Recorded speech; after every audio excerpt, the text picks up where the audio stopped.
ঋণ করে ঘি খেতে চান খান, কিন্তু আমরা বাংলাদেশে গণতন্ত্র প্রতিষ্ঠার জন্য রাজপথের এই ময়দানকে অগণতান্ত্রিক পদ্ধতিতে আর উত্তপ্ত হতে দেব না। এই দেশে ফ্যাসিবাদী, ফ্যাসিস্ট, আওয়ামী, বাকশালী শক্তিকে রুখতে গেলে, বিলুপ্ত করতে গেলে একমাত্র গণতান্ত্রিক শক্তি হিসেবে বিএনপিকে রাষ্ট্র ক্ষমতায় নিয়ে আসতে হবে। সুতরাং ভাই সাহেব, আপনারা যারা 1971 সালে উল্টা দিকে যাত্রা করেছিলেন, 1947 সালে বিপরীত দিকে যাত্রা শুরু করেছিলেন, জাতীয় পার্টির হাত ধরে হোসেন মোহাম্মদ এরশাদ সাহেবের সহচর হয়েছিলেন, আপনারা আবার যদি আওয়ামী লীগের হাত ধরে পুনরুত্থান চান, কি পরিণত হবে আল্লাহ মালুম। আপনারা যা শুরু করেছেন তাতে করে উৎসাহিত হবে পতিত ফ্যাসিস্ট, তাতে করে উৎসাহিত হবে বাংলাদেশে অন্য যে কোনো রকমের অগণতান্ত্রিক শক্তি।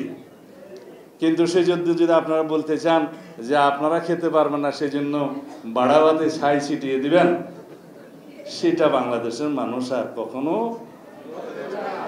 গ্রহণ করবে না, সেই সুযোগ দিবে না। সুতরাং আপনারা ঋণ করে ঘি খেতে চান খান, কিন্তু আমরা বাংলাদেশে গণতন্ত্র প্রতিষ্ঠার জন্য রাজপথের এই ময়দানকে অগণতান্ত্রিক পদ্ধতিতে আর উত্তপ্ত হতে দেব না। আপনারা বলেছেন 11 তারিখ পর্যন্ত আলটিমেটাম। আলটিমেটাম কারা দিচ্ছেন? সরকারকে।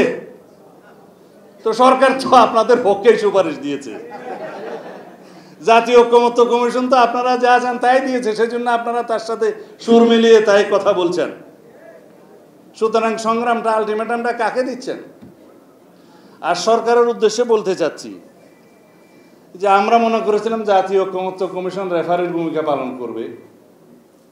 আমরা মনে করেছিলাম এটা অন্তর্বর্তীকালীন সরকার অত্যন্ত নিরপেক্ষভাবে তার দায়িত্ব পালন করবে।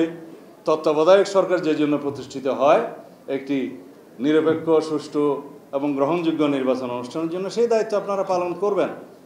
অথচ এখন আপনারা রেফারি হয়ে হাত দিয়ে একটা গোল দিয়ে দিয়েছেন। এখন বলছে রাজনৈতিক দলগুলোকে সিদ্ধান্ত নিতে হবে 7 দিনের মধ্যে, নাইলে আমরা সিদ্ধান্ত নেব।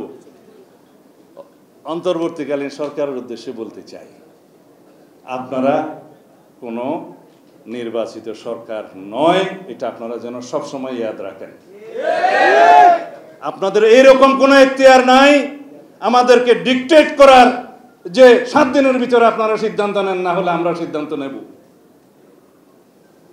এত শক্তি প্রদর্শন আপনাদের বোধহয় মানায় না।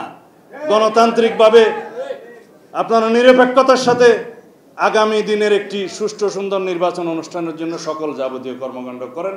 আমরা আপনাদেরকে সমর্থন করেছি, করব, ওই সীমারেখার মধ্যে।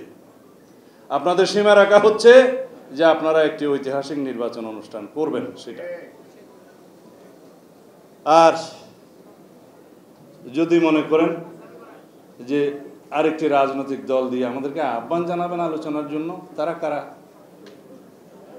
অন্তর্বর্তীকালীন সরকারের প্রধান উপদেষ্টা যদি আমাদেরকে আহ্বান জানায় কোনো বিষয়ে আলোচনা করার জন্য, যে কোনো ইস্যুতে, আমরা সবসময় আলোচনায় আগ্রহী যাব।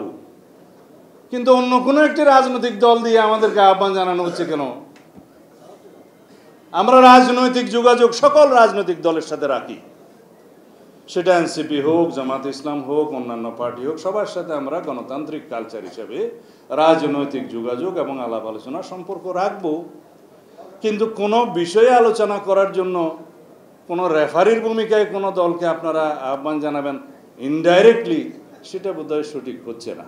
নির্বাচন কমিশনকে যেভাবে অনুরোধ করেছেন আগামী ফেব্রুয়ারির প্রথমার্ধে বাংলাদেশের জাতীয় সংসদ নির্বাচন অনুষ্ঠানের জন্য, সেটা বাস্তবায়নের লক্ষ্যে ডিসেম্বরের প্রথমার্ধেই আশা করি আপনারা তফসিল ঘোষণার জন্য নির্বাচন কমিশনকে আহ্বান জানাবেন।